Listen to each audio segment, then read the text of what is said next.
Mari kita luangkan waktu sejenak untuk mendengarkan firman Tuhan, lalu kita akan berdoa bersama. Apa yang benar-benar memotivasi Anda untuk bangun setiap pagi? Apakah itu keinginan untuk mencapai kestabilan finansial? Kerinduan akan pengakuan dari atasan, teman, pasangan, atau bahkan orang asing di internet? Banyak dari kita hidup dipengaruhi oleh hal-hal ini tanpa menyadarinya. Di dalam hati setiap manusia, ada kerinduan mendalam untuk dilihat, dikenal, dan dikasihi tanpa syarat. Kita mengejar pengakuan, bukan selalu karena kesombongan, tetapi karena kita ingin merasa berarti.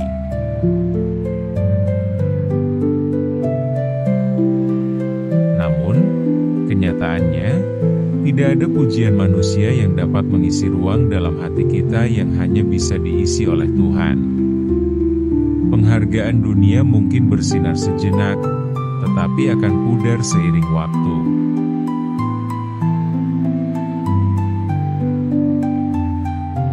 Firman Tuhan mengarahkan pandangan kita pada sesuatu yang jauh lebih kekal. Upah terbesar tidak terletak pada harta dunia, tetapi dalam perkenanan Tuhan.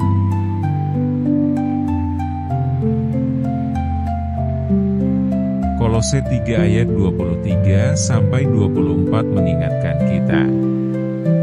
Apapun juga yang kamu perbuat, perbuatlah dengan segenap hatimu seperti untuk Tuhan dan bukan untuk manusia.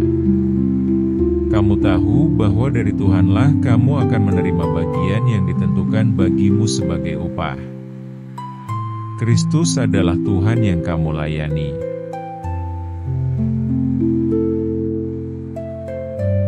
Paulus juga menulis dalam Galatia 1 ayat 10. Apakah aku sekarang mencari kesukaan manusia atau kesukaan Allah? Sekiranya aku masih mau menyenangkan manusia, maka aku bukanlah hamba Kristus.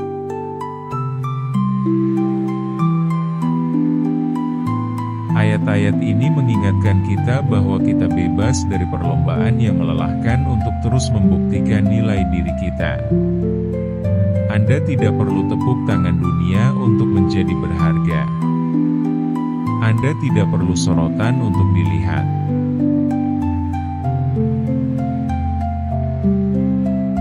Anda tidak perlu kehidupan yang sempurna untuk dikasihi.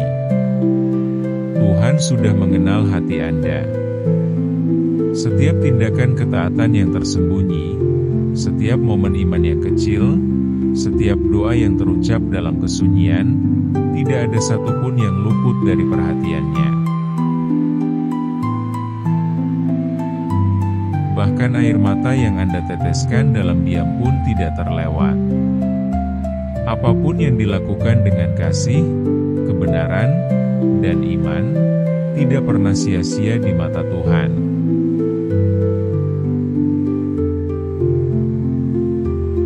Namun, yang lebih indah lagi, Tuhan tidak hanya melihat tindakan kita, tetapi juga melihat niat di baliknya. Ketika hati kita rindu untuk menghormatinya, bahkan dalam tugas sehari-hari yang sederhana, Dia menerimanya sebagai penyembahan.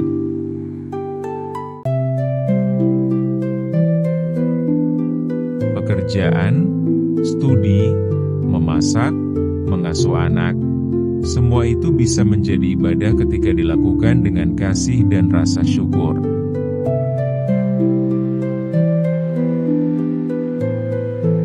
Roma 12 ayat 11 mengingatkan kita. Janganlah hendaknya kerajinanmu kendor, biarlah rohmu menyala-nyala dan layanilah Tuhan.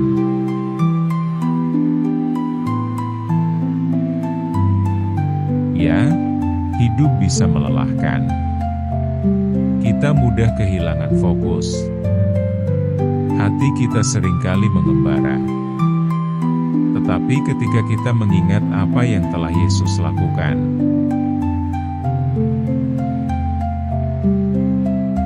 bagaimana Dia menyerahkan nyawanya, bagaimana Dia terus berjalan bersama kita meskipun kita penuh kekurangan. Maka itu membangkitkan kembali semangat kita. Kita berhenti mengejar mahkota dunia dan mulai hidup untuk kerajaan yang kekal.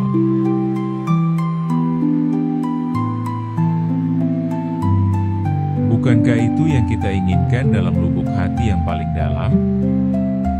Bukan sekadar hidup, tetapi hidup untuk sesuatu yang benar-benar berarti.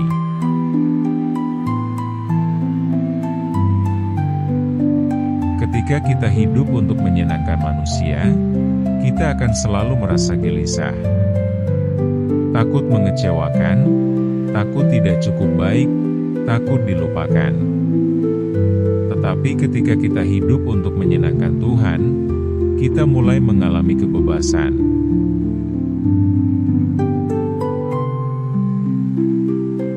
Kita berhenti berpura-pura dan mulai benar-benar hidup. Kita tidak perlu berusaha mendapatkan kasih-Nya. Kasih itu sudah menjadi milik kita.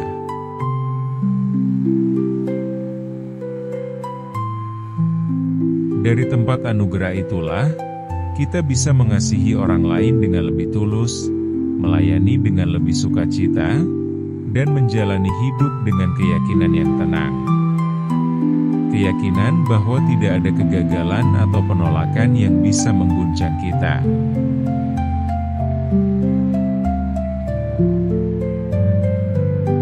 Dari tempat anugerah itulah, kita bisa mengasihi orang lain dengan lebih tulus, melayani dengan lebih sukacita, dan menjalani hidup dengan keyakinan yang tenang. Keyakinan bahwa tidak ada kegagalan atau penolakan yang bisa mengguncang kita.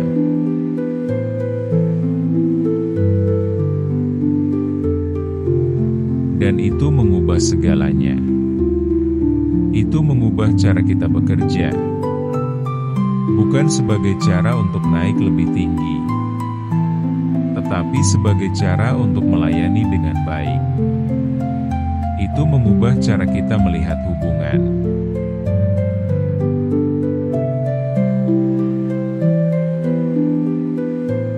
Bukan sebagai jalan menuju validasi, tetapi sebagai kesempatan untuk menunjukkan kasih karunia. Itu mengubah cara kita menghadapi ujian hidup, bukan sebagai hukuman, tetapi sebagai proses pemurnian. Itu mengubah cara kita memandang diri sendiri. Bukan sebagai seseorang yang harus membuktikan nilai diri, tetapi sebagai seseorang yang sudah dikasihi tanpa batas.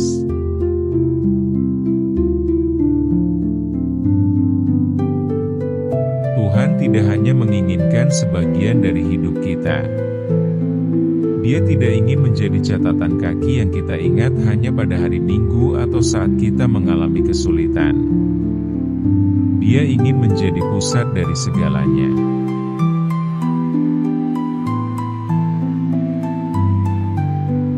Satu Korintus 10 ayat 31 mengatakan, "Jadi, jika engkau makan atau jika engkau minum, atau jika engkau melakukan sesuatu yang lain, lakukanlah semuanya itu untuk kemuliaan Allah."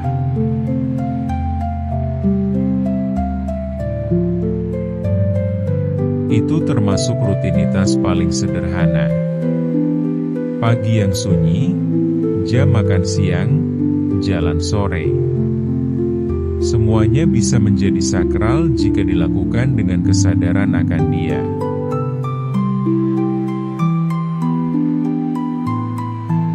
Dan inilah rahasia yang sering diabaikan. Ketika kita hidup dengan rasa syukur, penyembahan menjadi gaya hidup. Ucapan syukur mengubah kehidupan sehari-hari menjadi persekutuan dengan Tuhan. Kita mulai melihat keindahan dalam hal-hal biasa. Kita berhenti berusaha terlalu keras dan mulai berserah.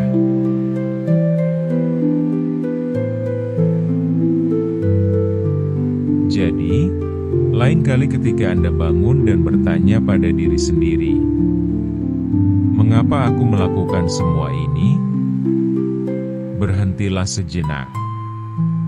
Biarkan jawaban Anda lebih dari sekadar kesuksesan atau status.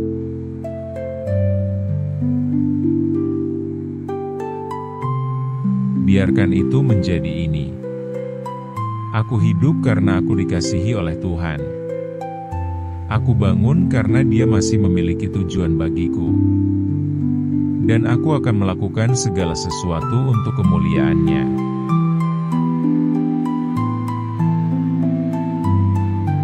Di sanalah sukacita sejati ditemukan. Di sanalah hidup yang sesungguhnya dimulai. Sekarang, mari kita berdoa bersama.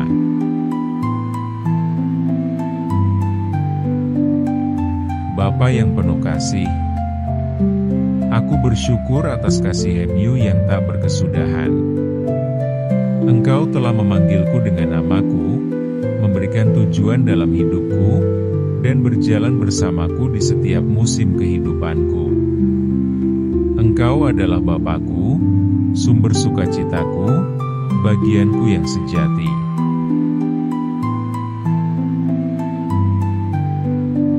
Tuhan, ajar aku untuk tidak menjadi sombong dengan berkat yang Engkau berikan, melainkan untuk selalu mengingat bahwa semua yang kupunya adalah anugerah-Mu. Biarlah setiap keberhasilan yang kualami memuliakan nama-Mu, dan setiap kelemahanku membawa aku lebih dekat kepada-Mu.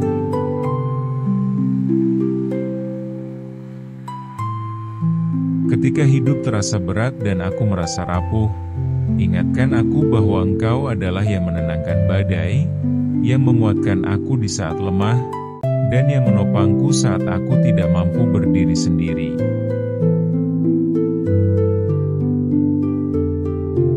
Tuhan, bersihkan hatiku dari keinginan untuk mencari pujian dunia. Ajarku untuk menemukan sukacita dalam menjadi tidak terlihat oleh dunia, tetapi dikenal oleh-Mu. Bentuklah aku menjadi hamba yang rendah hati, yang mengasihi dan mengampuni seperti Yesus. Roh Kudus, tinggallah di dalamku. Singkapkan hal-hal yang harus aku lepaskan. Tarik aku kembali saat aku mulai tersesat. Penuhi aku dengan kasih dan kebenaran-Mu. Tuhan, biarlah seluruh hidupku menjadi penyembahan bagi-Mu. Biarlah segala sesuatu yang kulakukan, baik besar maupun kecil, menjadi untuk kemuliaan-Mu. Dalam nama Yesus aku berdoa. Amin. Jika doa ini menyentuh hatimu, silahkan ketik amin sebagai tanda iman. Aku berdoa semoga setiap berkat dalam doa ini sekarang turun atasmu, dalam nama Yesus. Semoga kasih karunia dari Tuhan Yesus menyertaimu. Amin.